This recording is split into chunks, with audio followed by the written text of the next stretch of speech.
Hello, welcome to How to Play D&D, the explainer podcast where one experienced dungeon master and one failed script writer discuss D&D topics. My name is Kinsey, and my unfortunate guest this week is Becca from Misty Moon Illustrations. Hello, Becca.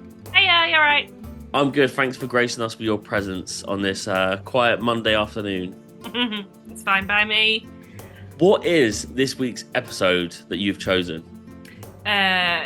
Self-Sabotage. Let's get to it.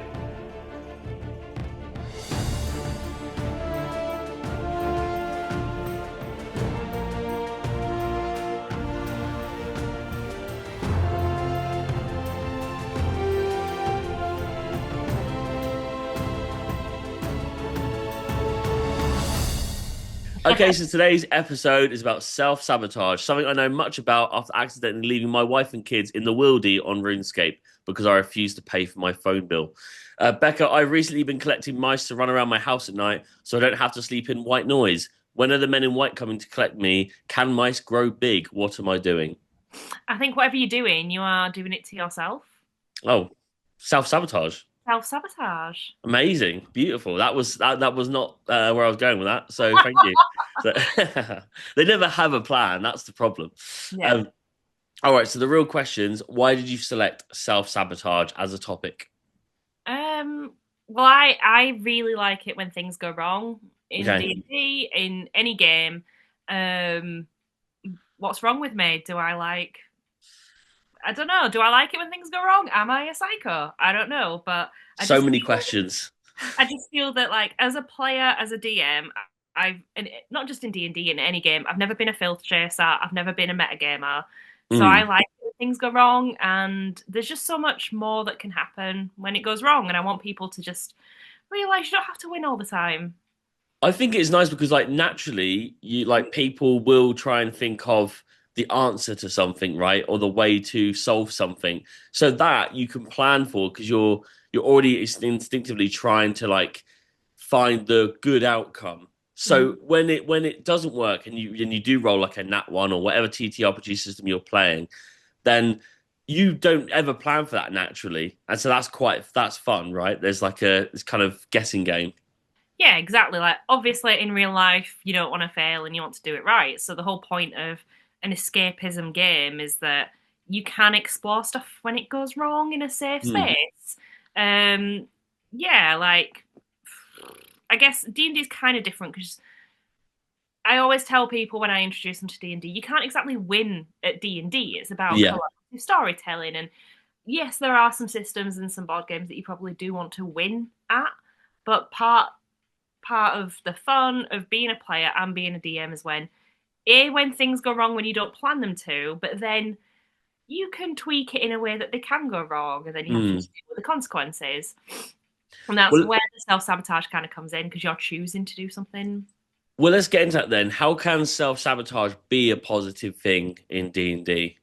So, positive in terms of you get good role play out of it, you get good tension, and like in fights when everyone's in the single hit points, that's when like I get really excited, and that's when you get the good moments. So there's a couple ways that I've done self-sabotage when I've been playing or DMing. So like kind of the long game self-sabotage is picking a not very helpful dump stat. So in D&D, you've got your dump stats. You've got your stats of strength, dexterity, constitution, wisdom, intelligence, charisma. So a few characters, I take constitution as my dump stat. So that means that it affects your hit points. You're going to get really low hit points. You're squishy. You're prone to exhaustion. You're prone to failing saving throws when it comes to poison and stuff. And that just means it's exciting and risky, and I like having low hit points. And then you can work it for any class, really. At the minute, it's spellcasters that I'm playing, which kind of makes sense to be a bit wayfish, a bit sick. Because it'd be a bit hard if you had a strength-based character who had bad constitution, but you could work it in a fun way, I guess. And that's where your character creation comes in. That's where working with your DM comes in to come up with interesting backstory or reasons why. Because, one of my clerics, cons dump stat, I've got a -1 to constitution. And yeah, it's worked into the backstory as to why, and but then it means I'm good at spellcasting, so that kind of fits. But so that's a more longer game self-sabotage where you are not optimizing your builds so that you probably go down in fights, or when it comes to rolling against poison checks, you're more likely to fail, or Mm. your exhaustion checks, and then that just gets harder and harder in game because granted, when you are playing D&D, you are a character that is just a bit better than your average peasant, but sometimes your average peasant could be really interesting as a character and is just naff when it comes to certain things. It's Um, definitely like important to have like a spectrum, isn't it? So you can be like really terrible, that probably is your regular peasant. And then to be the other end of it is being good at everything. Now that's quite boring, I would say. I mean, I don't know anyone who's been on this podcast who's DM'd or played and wants to be good at everything when they're role playing, like they're in a game that's not real life. As you said earlier, you want to be successful in life, but this is a bit of an escapism. So it's definitely helpful to be in that middle ground of I can kind of set things up here to be self-sabotage. Like, I'm not going to be great at everything. Sometimes I'll make sure that for role play purposes or to be a bit more of an individual, there are things that I'm not so good at. That means I can rely on someone else and they've got their place in the party, right? And it's just funny when um you really need that thing to work out, and just for whatever reason in the scenario, it happens to be you who needs to do the charisma check, but that's the stat that you didn't bother with. yeah, yeah, exactly. Like, and that's when, providing you don't have a really shitty DM who just, I, I haven't, thankfully, but I've got friends who've had DMs where if it's gone wrong, it's not been a pleasant experience. Or at the end of Mm, the campaign, they said, "Oh, here's all the things you missed that I'd planned for," which is a bit naff, don't get. But mm, you lean into the mistakes, you lean into the fun, then you have to come up with an alternative thing for it. Because I knew I was coming on, I spoke to a couple of friends over the weekend about it, and especially in some of the older editions, so especially in 3.5, you had to have a balanced party because those classes you kind of did one good thing and you were naff at the other stuff. yeah, Five and maybe not.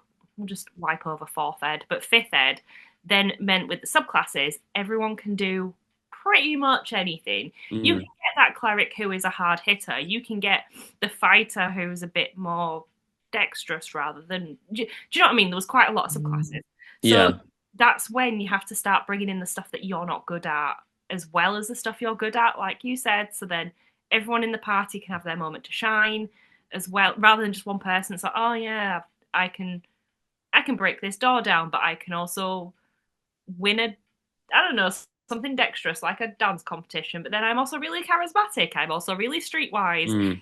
As you say, it's really boring. Yeah. Like, is there a best time to do it? I guess you gave a good example earlier about when you're building a character. The long game of self-sabotage is Mm. making sure that you have stats that you're not incredible at, because that way it kind of evens out the pie. Everyone's got their moment. Um, is there a better time to do it in kind of like case by case scenario? So it could be combat, for example. Is there a moment there where you do it on purpose? Yeah, I have done. So we were playing through the Strahd game over lockdown, and my character and another player's character were starting to have a little bit of a budding romance, and nothing too.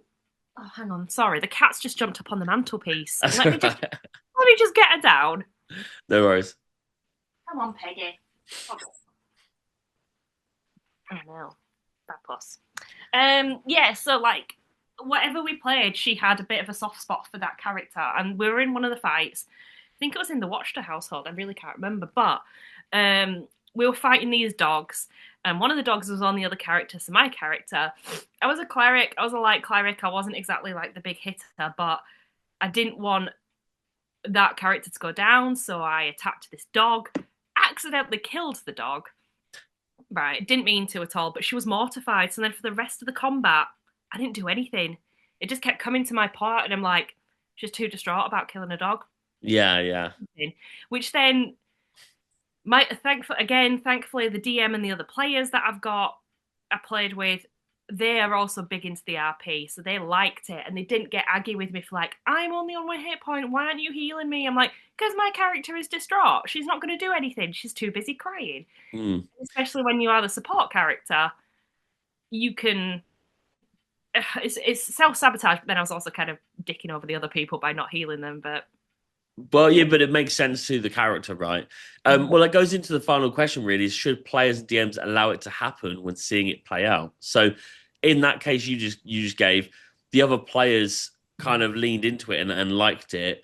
Do you Mhm. think if you're conscious that someone is self-sabotaging, that you help that happen. You don't take over their RP because obviously that's not a nice thing to do. But you're not gonna start having a go at them for doing it a certain way when it makes complete sense as to why they're doing it, right? Yeah, exactly. Like if you don't have to justify it necessarily, but if you see that like one of your players or your fellow party members is really leaning into something that is so character driven, then yeah, you've got to don't steamroll over it, let it Mm. happen. Hopefully, I guess it depends entirely on how it is. Like if a character had gone down in that fight, I may have started doing something because she might have been snapped out of it. But Yeah. as it happens, no one went down, and then that alluded to some RP afterwards of why didn't you do anything? Why did I kill that dog? All this sort of stuff. So yeah, I'd never want people to try and steamroll over people. Again, it's that whole yes and that comes with improvisation. It's the Mm. thing with that collaborative storytelling, and it kind of comes with the not trying to win as well. You do want stuff to go wrong, and yes, certainly as a DM, if I see someone self sabotaging, I lean into it, and if as a player I see someone doing it, I try and enhance it as well. Awesome. Well, thank you very much. I think that was a nice, short and sweet one, but it does get to the point pretty quickly. I've seen people who are not steamrolling sessions, but they are trying to kind of keep the path that they planned for when it's someone Mhm. else's situation and their character. So I think it's an important topic to cover, despite how short it is to kind of give an overview. Um, Yeah, exactly. And like hopefully each DM has if you're the kind of DM that then plans everybody's moments, everyone will have their moment. And hmm. you can allow that person to self sabotage to get their moment and you'll get yours. You don't need to fix it. Perfect. Okay, well, today's adventure has sadly come to a close. We're back again next week with the topic, why don't we slice bread horizontally? And as always, thank you for tuning in. And if you'd like to join the D&D action, then please follow us on Instagram at HousePlayDND or check out the link in our bio to join our Discord server. And also check out Black Mark Clo on Instagram for cool D&D clothing. Becca, what's your name? Where can we find you? I'm Becca, also known as Misty Moon Illustrations. You can find me on Instagram as Misty Moon Illustrations and Etsy. I think it's Misty Moon Illustrates. Couldn't have the full name on the Etsy shop. We'll put the links in the bio of the show notes, as always. I've been Connor Kinsey. Oh, I've been Becca. Good day.